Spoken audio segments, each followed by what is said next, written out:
fair. Now, when I have said that someone like my granddaughter may not have enough food in her later years, I'm heavily criticised. And recently, on the Richard Glover program, Lindsay Tanner said, and I'll read exactly, this is after I made a comment about population growth and the fact that at the end of this century, we have no idea whether my granddaughter in her old age will have enough food to eat. This is what he said. Look, the comments that Mr. Smith has made today are completely absurd and totally irresponsible, suggesting that we're going to see starvation in Australia. We currently export about 60% of our total agricultural production. So in other words, we're already feeding a lot more people than are living in Australia. And I would agree, but if we're exporting 60% of our food and we're going to increase our population by 60%, duh, and we're told by the same government that global warming is going to affect us and we're going to have a 17.5% reduction in crop output, you don't have to add too much and then say, hold on, but that's only 2050 when we have 36 million. What happens if we end up with a lot more than that, which we could do? Now, how do we know for sure that we are going to have problems with food? Well, we don't know for sure. And of course, we've been so bright and so ingenious as a human race that people who have predicted in the past we're going to have food shortages have always been wrong. One of the reasons is that we've been able to increase crop yield dramatically. Another reason is that we've been able to use fossil fuels that have been laid down over millions and billions of years in a couple of hundred years to drive big tractors and to make fertiliser. So we've been able to increase our yield dramatically. Of course, most of us know that one day we're going to have a peak in fossil fuels, we'll have less of them. But of course we can rationalise and say, we've always worked our way through this. There's always been a way forward. Of course, the problem with that is that you don't know whether we're always going to be able to work our way around it, and it's pretty logical that one day there's going to be a limit. Now, I've flown 5 times around the world at low altitude. I've seen the most staggering changes in environments. There's hardly any wilderness left. I've flown through hundreds of kilometres of dense smog where you can hardly see ahead of you, and common sense alone says that must be absorbing more heat. I must admit, even though I listen to the global warming people, the scientists, and I listen to the global warming skeptics, that I just have to go back to common sense and think that if we have 6.7 billion people on this earth, with a large number of them living at a very high material standard of living, that we're going to affect the environment. As I mentioned, oil and fossil fuels are finite. The oceans are becoming more acidic. The fish stocks are being threatened. As we know, there's a limit to everything.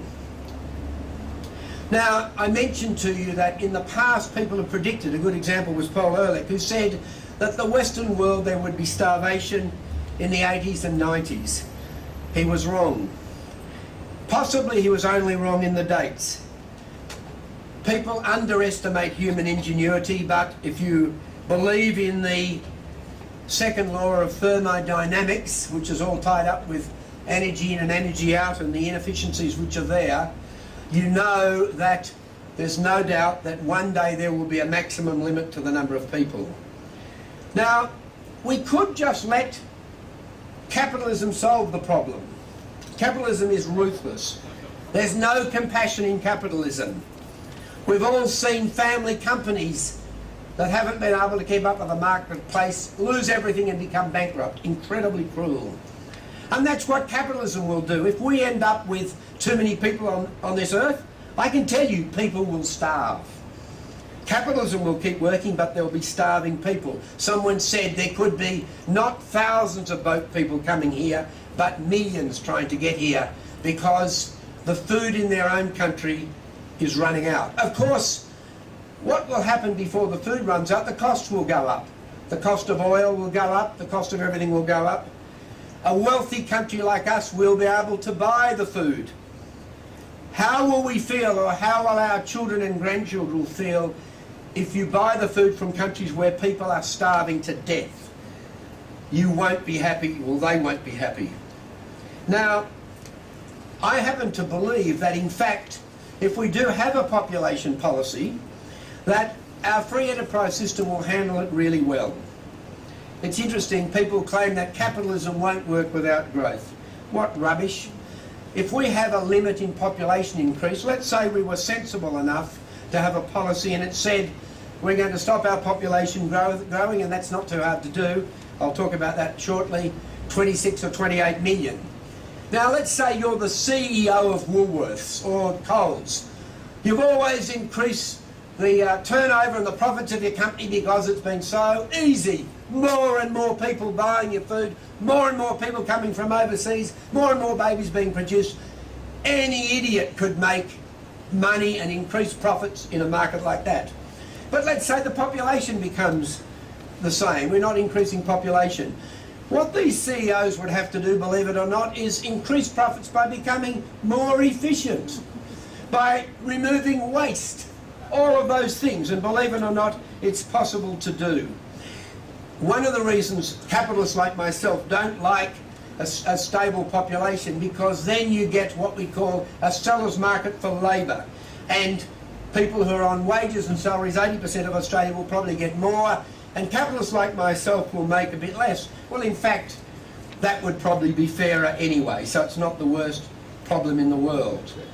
I have total confidence that capitalism will work when we come to our senses and we decide, just like Aussie families who decide on an optimum number of kids, and it's not the maximum, when we decide on an optimum number for our country and we encourage other countries in the world to have an optimum number, believe it or not, our free enterprise system, which works so well, will still work incredibly well.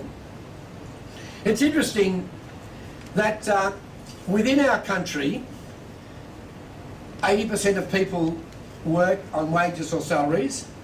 The other basis are people who work in small business or in the free enterprise system, or are involved in owning larger businesses. I have no doubt that capitalism will adapt. And it's interesting, I have a feeling that most Australians would actually benefit from a smaller population. In fact, I have a feeling that just about every problem we have is made worse by having more people. Now let me explain this to you. We're told, look, if you have more people, you have efficiencies of scale. Whoa! Efficiencies of scale. Now, okay, the United States has 15 times the number of people we have in the same landmass. Does it have better hospitals? No. It doesn't even have a universal healthcare. Does it have better schools? No. In 1950, the US material standard of living was way above ours. But today, our GDP per person is slightly ahead of the USA's. And I can tell you, from now, it's all downhill for normal Australians. Yes, if we keep expanding the population, it's great for Rupert Murdoch and great for me and for the capitalists, but for most Australians, it's all downhill because we have more and more people sharing the cake. Let me explain this to you. If you have 2 kids, you can leave them, if you want to, half the money you've got as an inheritance. If you have 4, they get half as much each, don't they? It's the same. This country is an incredibly wealthy country. Look at our minerals. Look at our farming wealth. If we have 22 million people, in effect, it's shared among 22. Go to 44 million people, half each. Now, it would be different if we made widgets in factories and we needed lots more people to make widgets.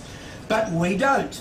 We actually make our money from agriculture and from mining. First of all, agriculture and mining is incredibly efficient now. And where you have a young 21-year-old girl at Mount Tom Price driving a truck of 100 tonnes, you could actually give her a 200-tonne truck if you don't have enough labour. Where you've got a farmer who's got a 500 horsepower tractor, broadacre farming, you could actually give him a 1,000 horsepower tractor and make the farming more efficient. It's not quite as simple as that, but what I'm trying to explain